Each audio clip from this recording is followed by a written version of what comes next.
Grandpa's Great Escape. Up, up, and away. Grandpa's Great Escape.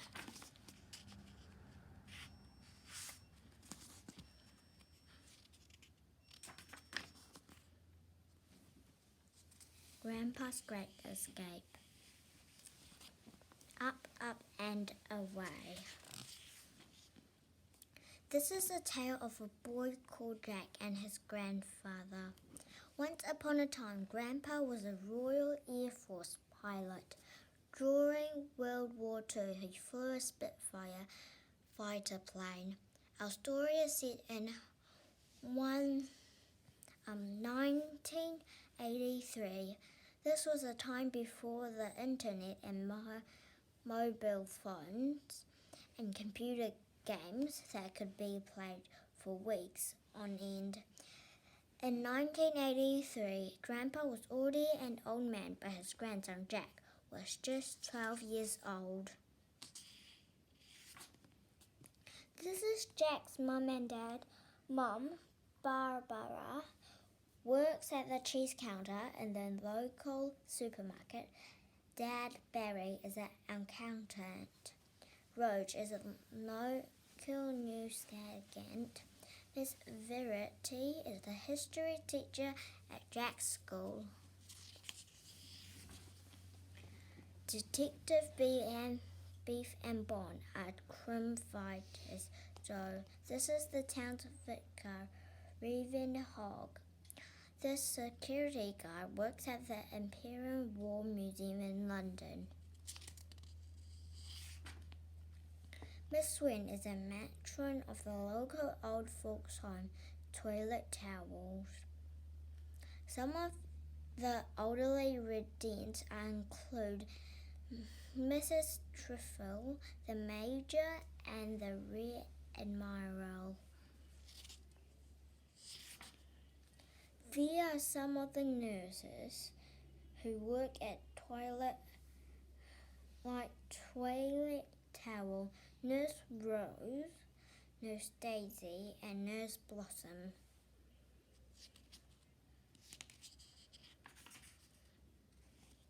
This is Toilet Towels. This is a map of the town. Church, town square, rail station, the malls, Toilet Tower, school, park, Rage Flat, Grandpa's flat, Rage News Agent, Jack's house.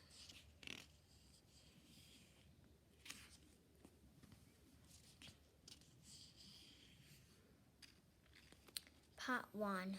Reach for the sky. Sam Allah Kajad. Jack was a child who was happiest alone in his bedroom, a naturally shy boy. He didn't have many friends. Instead of spending his day playing football in the park with all the other kids from school, he would stay inside assembling his prized collection of model airplanes. His favorite were from World War II, the Lancaster bomber, the Hurricane, and of course his grandfather's old plane, the now legendary Spitfire on the Nazi side. He had models of the Donner bomber, the Junkers, and the Spitfire's deadly nemesis, and Mitch. With great care, Jack would paint his model planes, then fix them to the ceiling with fishing wire. Suspended in the air, they looked like they were in the middle of a dramatic dogfight. At night, he would stare up at them from his bunk bed and drift off to sleep, dreaming he was a wife flying ants, just like his grandfather once was. The boy kept a picture of grandfather by his bed. He was a young man in the old black and white photograph. It was taken some time. In 1940, at the height of the Battle of Britain, Grandpa was standing proudly in his RAF uniform. In his dreams, Jack would go up, up and away, just like her grandfather had. The boy would have given everything he had, all of his future, for one moment behind the controls of Grandpa's legendary Spitfire. In his dreams, he would be a hero. In his life, he felt like a zero. The problem was that each day was exactly the same. He would go to school every morning, do his homework every afternoon, and eat his dinner in front of the television every night. If only he wasn't so shy, if only he had lots of friends, if only he could break free from his boring life. The highlight of Jack's week was Sunday. That was the day his parents would leave him with his grandfather. Before the old man had become too confused, he would take his grandson to the most magical days out. The Imperial War Museum was the place they loved to visit the most. It was not too far away in London and was a treasure trove of all things military. Together, the pair would marvel at the old warplanes hanging from the ceiling of the great room. The legendary Spitfire was, of course, their absolutely favourite. Seeing her always brought Grandpa's memory of the war floating back. He would share these stories with his grandson, who devoured every word. On the long bus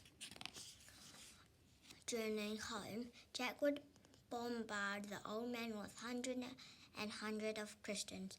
What's the fastest speed you ever went in your Spitfire? Did you ever have to pitch it out? What's your speeder fighter plane, the Spitfire or Messerschmitt? Grandpa loved answering him. Often a crowd of children would gather around the old man on the top deck of the bus home to listen to these incredible tales. It was summer of 1940. Grandpa would begin. The height of the Battle of Britain. One night, I was flying my Spitfire over the English Channel. I had become separated from my squadron. My fighter plane had taken a pounding in a dogfight. Now I was limping back to the base. Then just behind me, I heard machine guns. Rat-tat-tat. It was Nizzy Messerschmitt, right on my tail again. Rat-tat-tat. It was just the two of us alone over the sea. That night would be an epic fight to death. Grandpa enjoyed nothing more than sharing stories of her World War II adventure. Jack would listen intently. Every little detail fascinated him. Over time, the boy became something of an expert on these old fighter planes. Grandpa would tell his grandson that he would make an excellent pilot one day. This always made the boy burst out with pride. Then later in the day, if ever an old black and white war film was on the television, the pair would snuggle up on the sofa together in Grandpa's house and watch it. Reach for the Sky was one they watched over and over again. This classic told the story of a pilot who lost both his legs in a horrific accident before World War II. Despite this, Douglas Bader went on to become a legendary flyer at rainy Saturday afternoons were made for the Reach for the Sky, or one of our aircraft is missing, or the way to the stars, or a matter of life and death. For Jack, there was nothing better. Sadly, the food at Grandpa's house was always diabolic. He called it rations. As he had during the war, the old man only ever ate food from tins.